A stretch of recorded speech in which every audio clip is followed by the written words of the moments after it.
Hello friends, ചെറിയൊരു complaint ആണെന്ന് വിചാരിച്ച് പോയ ഡിഷ് വാഷർ മെഷീനാണ്. ഇതിൽ തൊട്ട് പണിയോട് പണിയായിരുന്നു.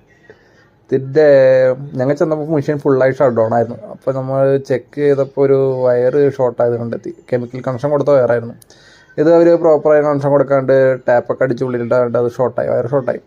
അപ്പോൾ അതിൻ്റെ നമ്മൾ ട്രേസ് ചെയ്ത് നോക്കിയപ്പോൾ അതിൻ്റെ ഉള്ളിലത്തെ ഫ്യൂസ് അടിച്ച് പോയിട്ടുണ്ടായിരുന്നു. ഡിസ്പ്ലേക്ക് കണക്ഷൻ മെയിൻ വേണ ഫ്യൂസായിരുന്നു, അത് ബേണായി പോയിട്ടുണ്ടായിരുന്നു. അപ്പോൾ അത് നമ്മൾ ചേഞ്ച് ചെയ്തു.